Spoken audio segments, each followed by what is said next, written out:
We first looked at functions and finding the area under the curve.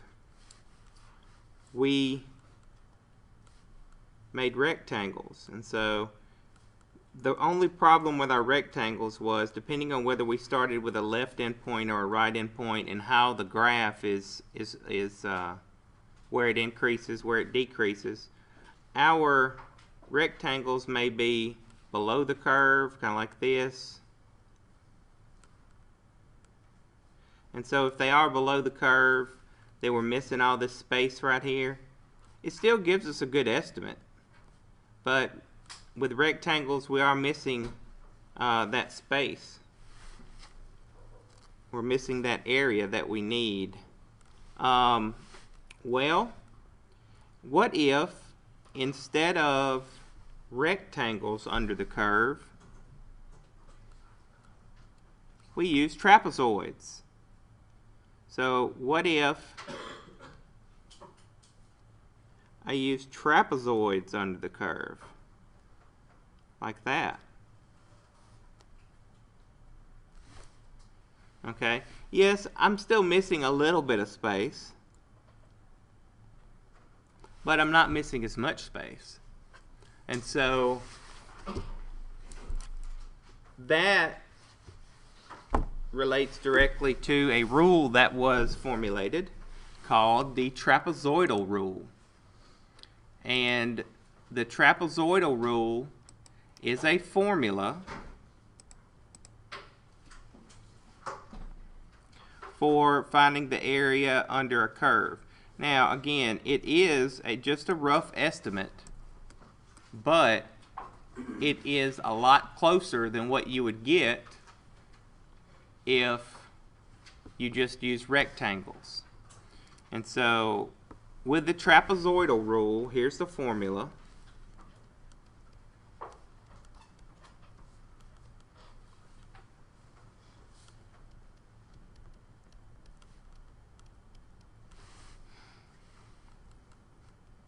The integral from a to b of f of x dx is equal to, and since we already know how to do that, we already know how to find the definite integral, that's the reason why this probably isn't as important as some other topics.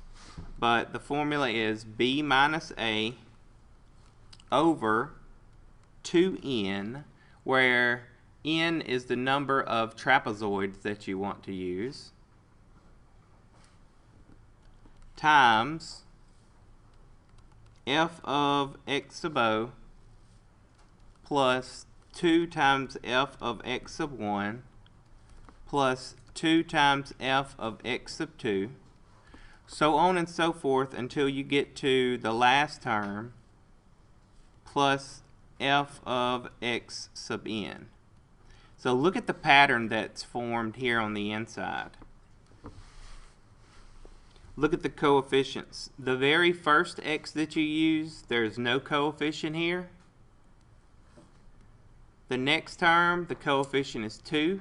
The next term, the coefficient is 2. And it will keep going on and on like that until you get to the very last value that you plug into your function and you don't have a coefficient. So the pattern is like 1, 2, 2, 2, so on and so forth, 2, 2, 2, until you get to the last term, then it's 1. That's the coefficients on the inside here. And of course, the more trapezoids that you have, the closer you're going to get to the actual area. So, for example, let's say that we had the function f of x equals sine of x, and we wanted to know what is the area under the curve at the first two places, starting at the origin, at the first two places where the graph intersects the x-axis. So, or you could write that as the integral from what are the first two places that the graph of sine would touch the x-axis starting at the origin? 0 would be the first place. So there's the sine curve right here. And then what's this place here? Pi. So if I took the definite integral from 0 to pi of sine of x dx, that would actually give me the area under the curve. That would give me the actual area, right? So what if we wanted to use the trapezoidal rule? I'm going to do it both ways, and let's compare. Let's see how close we actually get. So using the trapezoidal rule,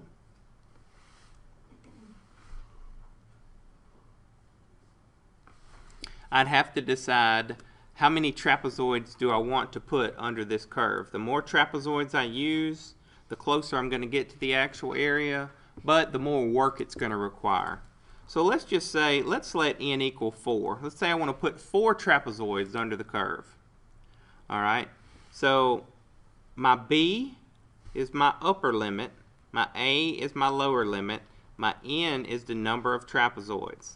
So I'm going to set up this formula. So b minus a, so that's going to be pi minus 0 over 2n. 2 times 4, that's pi. Ooh, before I do that, that's times. Now I have to figure out what x's to use. Remember when we use rectangles, those x values gave me what? They gave me when I plugged them in, they gave me the height, right, of each rectangle.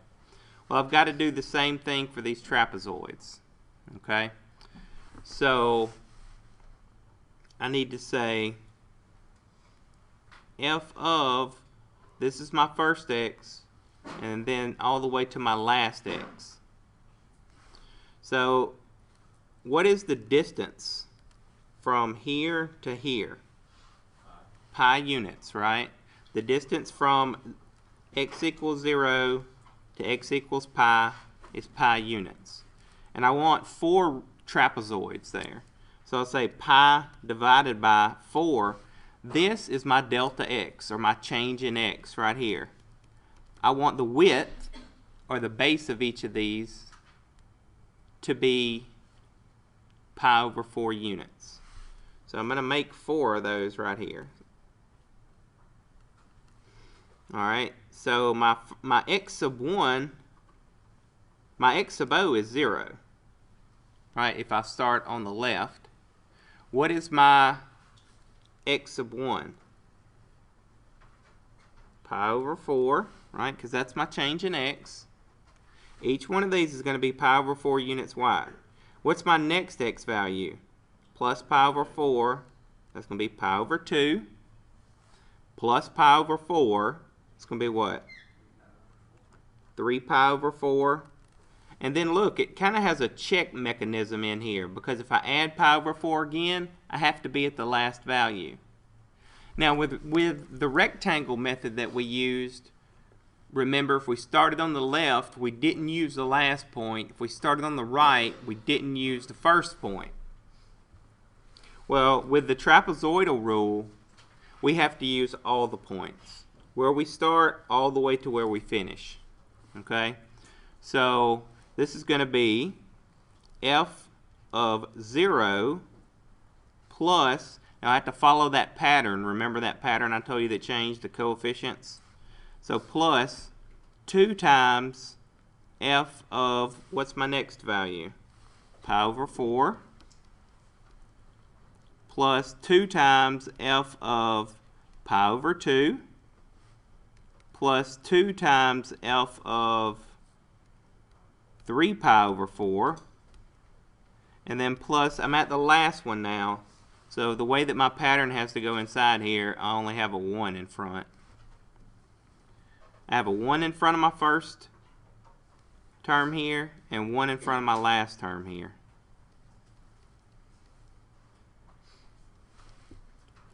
Alright, so this is equal to pi over 8 times, now, I have to evaluate this in where? I had a student ask some questions about a problem similar to this. It was with the rectangles, And down here, instead of doing f of 0, they just put 0 plus the next number plus the next number. You have to remember to put that in your function. So what is the sine of 0? 0 plus 2 times, right, because there's a 2 in front here, and then plug that in to my function. So it's sine of pi over 4, square root of 2 over 2, plus 2 times the sine of pi over 2. We all know that's what? 1 plus 2 times the sine of 3 pi over 4. That's the multiple of pi over 4 in the second quadrant, right? And sine is positive in the second quadrant, so it's going to have the same answer as the sine of pi over 4. So square root of 2 over 2 plus, what's the sine of pi? 0. Okay? So you can do a little simplifying here and here. I have pi over 8 times square root of 2 plus 2 plus square root of 2. So the square root of 2 terms are like terms. This is 1 square root of 2 and this is 1 square root of 2. So it's going to be 2 square roots of 2 plus 2. Alright, and so that is the exact answer. I can break out a calculator if I want to get a decimal approximation, which aren't the best, but I'll go ahead and just see how close we are to the actual. So I'm going to work the inside first. So that's 2 times 2 square root equals plus 2. So plus 2 equals. Now I have to multiply times pi over 8. So what you can do is you can multiply times pi and then divide that answer you get by 8. So times pi equals divided by 8 equals. Alright, 1.8, I'm going to round to 3 places. 1.896. So that's about 1.896 units. Well, we've already learned from the fundamental theorems of calculus, we've learned how to do this definite integral.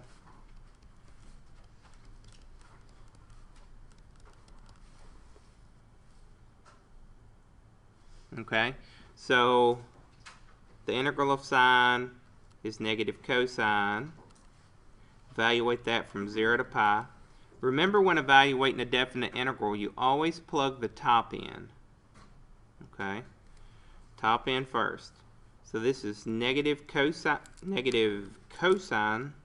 of pi minus negative cosine of 0. So the cosine of pi is negative 1. But there's a negative in front. So it's positive 1. Then I have minus a negative there, so it's plus. Cosine of 0 is 1. 1 plus 1 is 2. So the actual area under the curve is 2 square units. Using the trapezoidal rule, I got 1.896 square units. So it's pretty close. It's off by a tenth. I mean, it's not the best method, but it's better than using rectangles, I promise you. And the more trapezoids that you use, the closer you get to the actual area. For example, if you use n equals 8 trapezoids, then you're going to get an area of about 1.974. So you can see this is a lot closer. It does require us to do a little more work, but just like anything else, with hard work, we are rewarded in the end. Now, what if instead of trapezoids under the curve, we were to put parabolas or quadratics under the curve? If we were to put these parabolas or quadratic graphs under the curve, Actually, somebody did that. And they come up with, and it's not they come up with Simpsons Rule. Not the Simpsons, but just a popular guy named Simpson.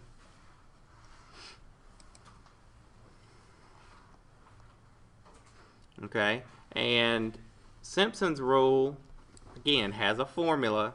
This was derived from using quadratic equations. Alright, and the formula is b minus a over 3n times f of x sub o plus 4 times f of x sub 1 plus 2 times f of x sub 2 plus 4 times f of x sub 3, so on and so forth until you get to the last value that you plug in, and again it has a coefficient of 1. So the pattern here for the coefficients that you plug in this formula, it's 1, 4, 2, 4, 2, 4, 2, 4, so on and so forth, 4, 2, 4, and then the very last term has a 1 in front. So we do have a little different pattern here to use. But what if we did that same problem, the integral of the sine of x dx, and we integrated from 0 to pi, and we wanted to use Simpsons Rule. Let's see how close Simpsons Rule would get to the actual area. b minus a, so pi minus 0, over, let's let n equal 4. Usually that's a good low number to use, doesn't require that much work. Alright, but that's b minus a over 3n, so over 3 times 4, times f of, what was our first x? Do you remember? We do it the same way finding the x values. It was 0, right? So f of 0 plus, now this doesn't have a 2 in front, it has a 4 in front, f of pi over 4 plus 2 times f of pi over 2 plus 4 times f of 3 pi over 4 plus f of pi. If you're wondering where I got these x values from, remember, I got them the same place from that I got them on the last problem.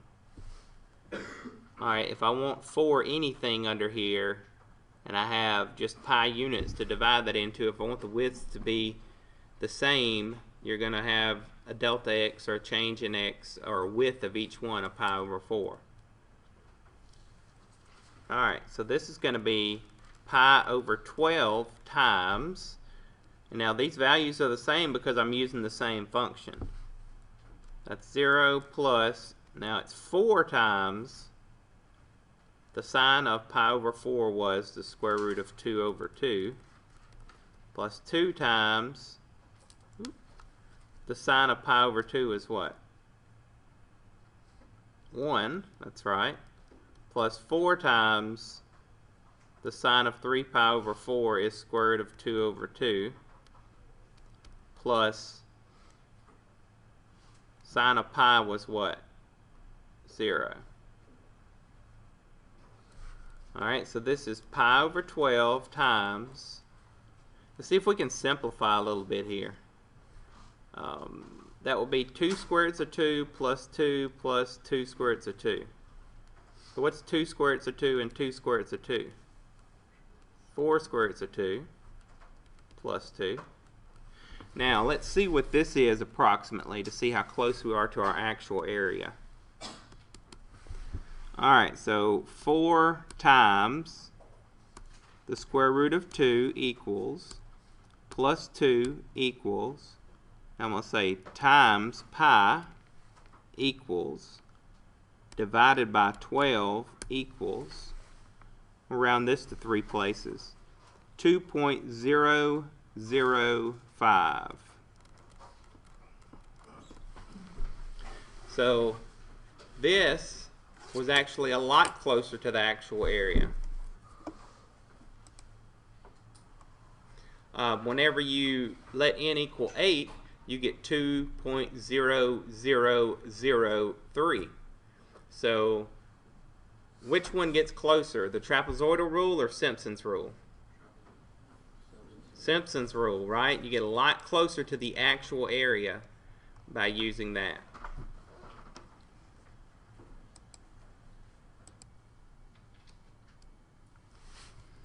So let's look at this integral. The integral of 2 over x squared from 2 to 3, and I want n to equal 4. Alright, let's identify everything we need for the problem. Whether I use the trapezoidal rule or Simpson's rule, I need the upper limit and the lower limit. So that this up here, this is my b, my upper limit. My lower limit's my a.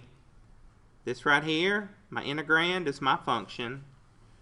This n, that's the number of either trapezoids or quadratics that I'm going to use under the curve or around the curve.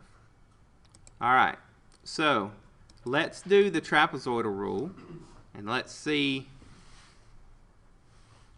how close we get or what our answer would be, because we can figure out the actual. You know, we know how to do these definite integrals now, hopefully. So this is going to be, see if you can set it up.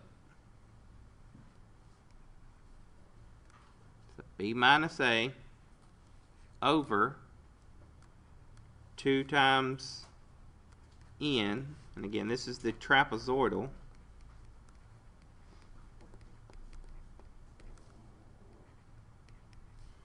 I'm going to do first. Alright, now how do I figure out these x values?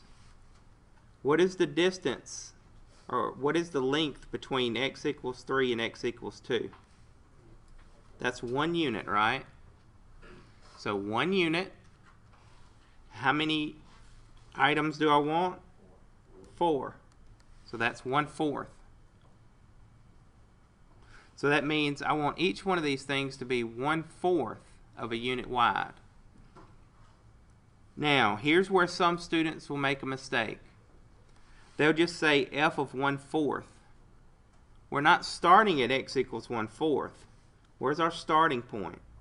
At 2. So we have to say f of 2. That's our x sub o. That's where we're starting. Plus, now we have to follow our pattern. 2 times f of, so I have to add 1/4 to my x. So 2 and a 4th would be 9/4. Right? 2 and a 4th, that's 9/4. So that's my next point. And follow the pattern. So plus 2 again times f of, what's that going to be? Add a 4th to that. 10/4 or 5/2 plus add a 4th to that. 11/4. Right, if that was 10/4 and you add a 4th, that's 11/4. Plus add a 4th to that. 12/4. What's 12/4? 3. So we're at the end. We're at the last number. With the last number, I don't put anything in front. It's just f of 3. Okay? So this is going to be 1/8 times. Now I have to plug these into my formula, or into my function over here. When I plug in a 2, I can do that one pretty easy. That's going to be 2/4, which is just what? 1/2 plus 2 times. I'm probably going to start getting some decimals here if you don't keep the fractions exact. It's okay to do it either way. If you plug in a 9/4 down here, I'm going to have 2 divided by 9/4 squared. So 2 divided by, and then I'm going to say 9 divided by 4 squared.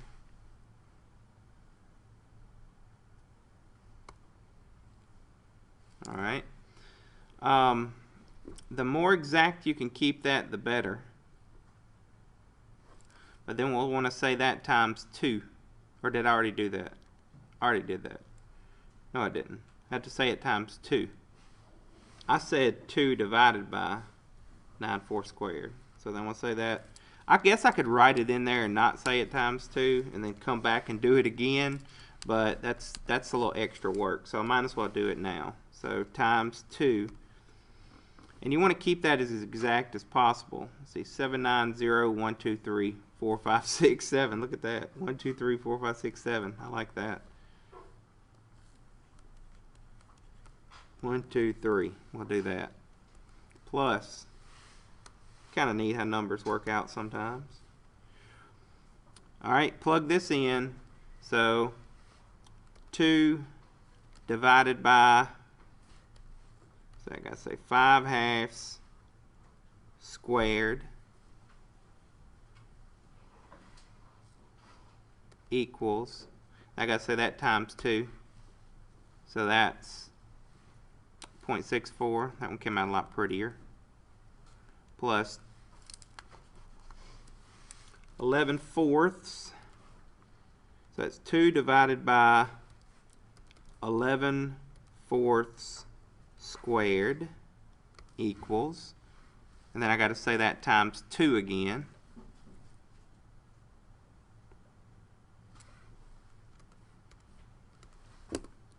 So 0.52893.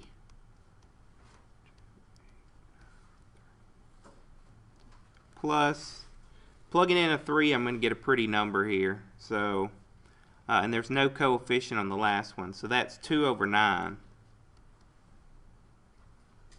Alright, so I want to add all of that up, and then I want to say it times 1/8.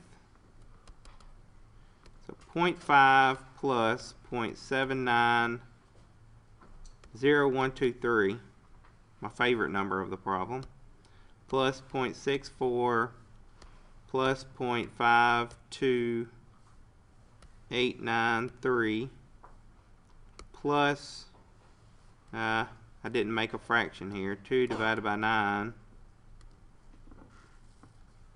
equals, so that's what I get when I add all those up, and then say that times 1/8. So divided by 8. Alright, so 0.335, we'll say.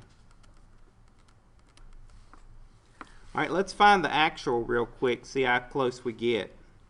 So the integral of 2, think about that as like x to the -2.